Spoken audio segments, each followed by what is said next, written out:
Tapi sebelumnya, izinkan kami untuk memperkenalkan diri dulu. Perkenalkan, nama saya Muhammad Syafiq Budi Firansyah, absen kelas 3. Perkenalkan, nama saya Ramadhani Arfianti, absen kelas 1. Saya Nafisa Aurelia Azara, kelas 2. Perkenalkan, nama saya Masa Inggris Hasan, absen 18. Perkenalkan, nama saya Helen Yusra Jaya, absen 3. Saksikan video dari kelompok kami ya. See you.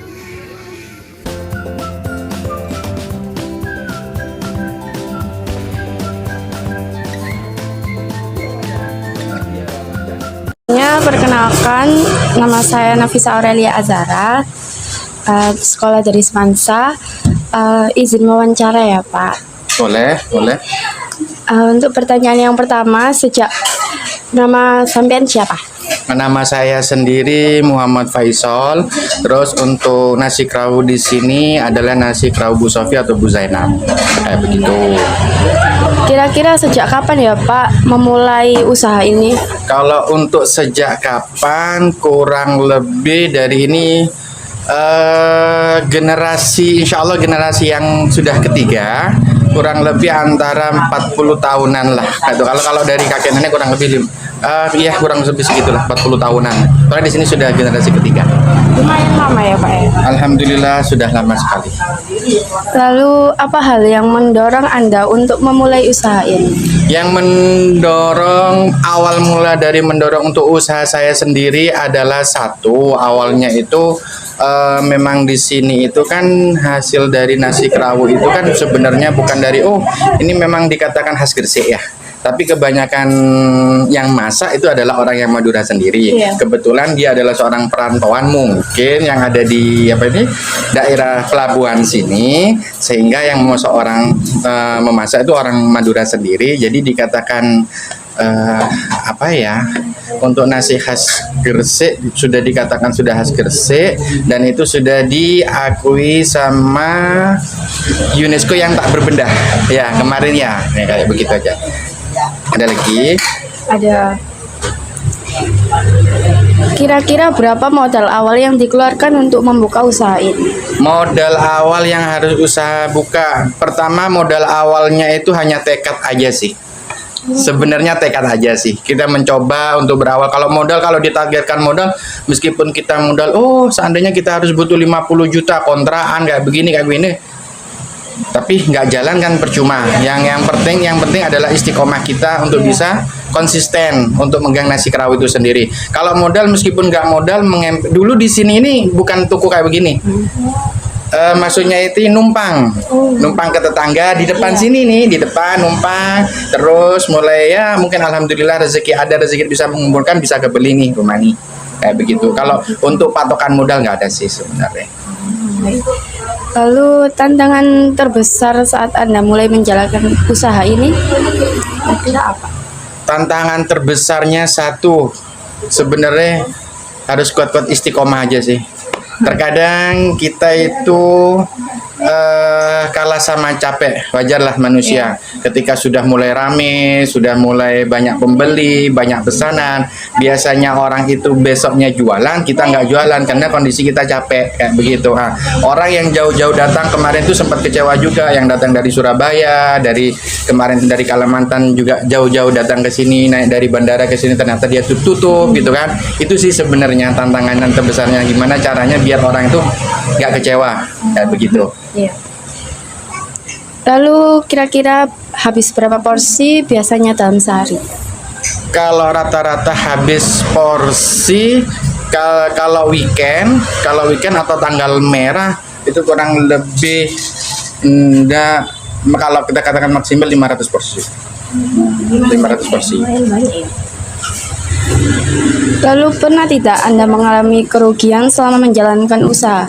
Jika iya, kira-kira berapa total dan kerugian tersebut? Alhamdulillah sih, kalau kerugian untuk sebesar-besar kayak sebenarnya kita bukan bisnis franchise ya. Kalau bisnis franchise mungkin ada kerugian, ada laba, ada cost-nya juga. Ini kan pertamanya kan manajemen keluarga.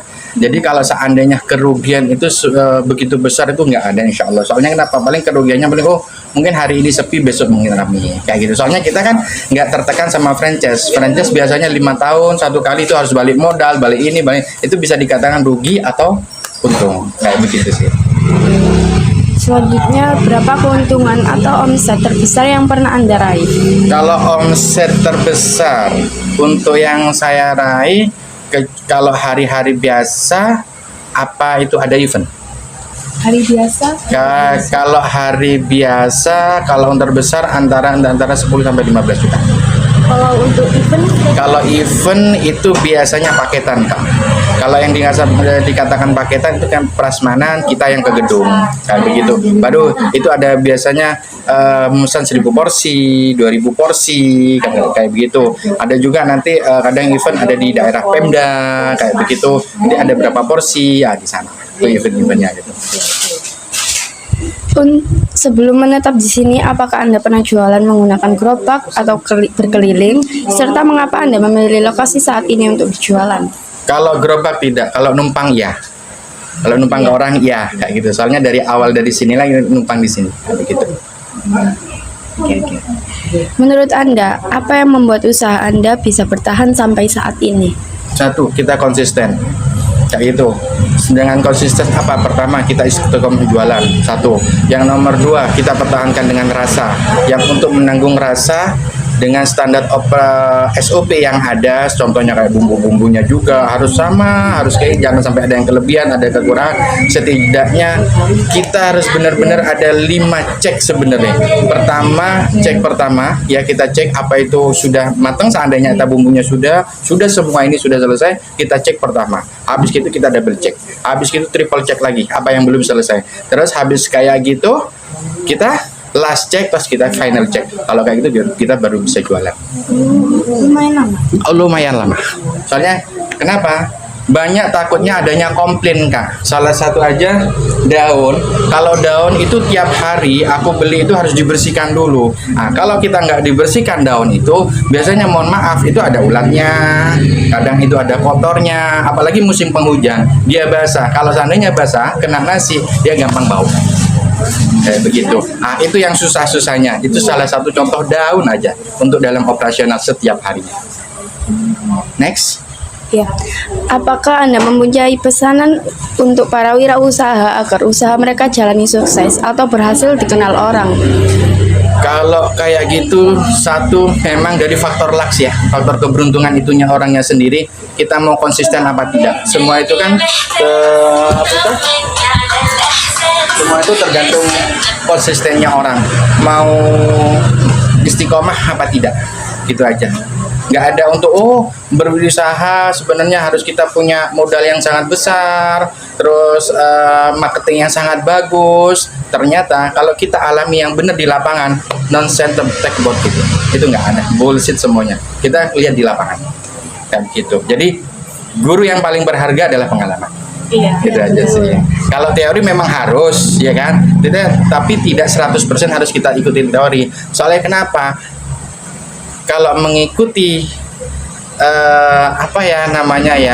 masalah ekonomi juga sekarang masih menurunnya kayak deflasi atau inflasi, bahkan dengan kenaikan yang barang yang naik, contohnya lombok itu terus habis kayak itu kayak juga kecap, minyak gorengnya itu akan berubah semua nanti harganya. Nah, gimana caranya kita bisa konsisten dengan harga yang sama meskipun harga yang naik? Nah, itu kitanya di pengalaman dan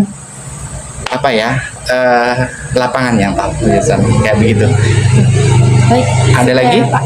Terima kasih. Makasih ya Pak. Terima kasih sudah mau kami wawancarai. Thank you. Makasih ya. Udah?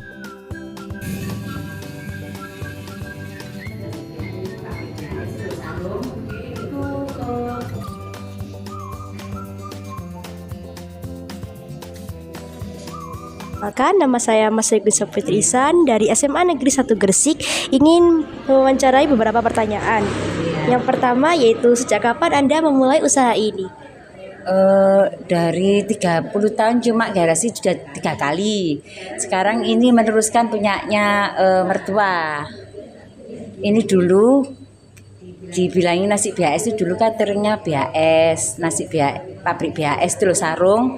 Itu sekitar jam 6 sampai jam 7 itu 600 bungkus. Terus dibilangin nasi BHS itu karena orang-orang itu yang membilangi sendiri, orang kampung kan habis ngayani pabrik, terus selanjutnya dijual sendiri. Tapi nunggu selesai penjualannya, pesannya orang pabrik itu. Yang mengatakan nasi BHS itu ya orang-orang yang beli jam 9 malam itu sampai setengah 3 malam. Itu ceritanya itu kayak gitu. Terus Mbak E tanya apa lagi? Kedua yaitu apa hal yang mendorong Anda untuk memulai usaha ini? Ini soalnya nasi BHS ini sudah menurun gitu loh. Ya apa ya namanya itu ya nasi keluarga lah kayak gitu. Lalu pertanyaan ketiga, kira-kira berapa modal awal yang dikeluarkan untuk membuka usaha?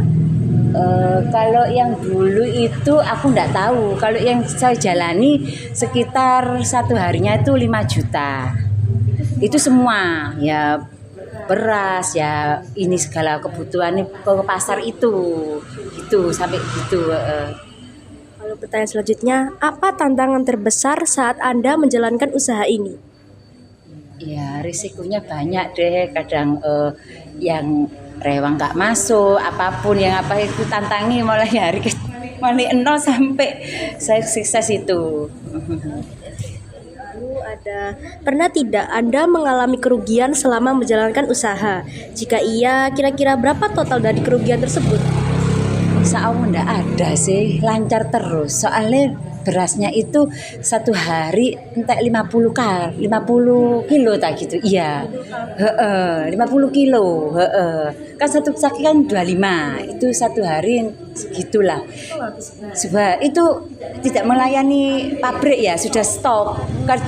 Ke zaman tahun berapa ya? Soalnya saya kan enggak tahu suruh meneruskan ya. Sebelum ada mertua itu sudah berhenti BHS itu jual sendiri gitu loh. Mulai nasi 250 rupiah loh, berapa itu? Sampai 15.000. Dulu kan pabrik kan 250 apa sih? Apa nih ngaitnya? Repes ya. Sekarang kan sudah 15. Enggak berapa tahun itu ya? Enggak tahu saya. Iya. Saya kan enggak ingat tahun, kalau anakku kan tahu sama suamiku karena suamiku masih tidur. Lalu pertanyaan selanjutnya, sebelum menetap di sini, apakah Anda pernah berjualan menggunakan gerobak dan berkeliling? Enggak. Di rumah aja, terus ada pesen-pesen terus segala macam, orderan banyak. Ya, alhamdulillah iya. Terus ada Gojek, ada Shopee, Grab. Ya, itu mulai saya bukanya jam 11 siang sampai jam 2. Dulu jam 3 sampai jam setengah 2. Kan karena ada Gojek, Grab, Shopee, buka awal. Berarti tetap di sini ya? Di sini iya. Iya. Jadi sudah dikasih 3 kali. Penggantinya itu sudah 3 kali ini. Selanjutnya, menurut Anda, apa yang membuat usaha Anda bertahan sampai saat ini? Alhamdulillah dipercaya orang-orang. Maksudnya ngalir terus rezeki. Maksudnya ada rezeki itu masuk terus ya, alhamdulillah iya. Sampai anakku kuliah lah, sampai membutuhkan semua orang perlu ini itu dan itu semua aku tampung alhamdulillah. Alhamdulillah ya Bu ya.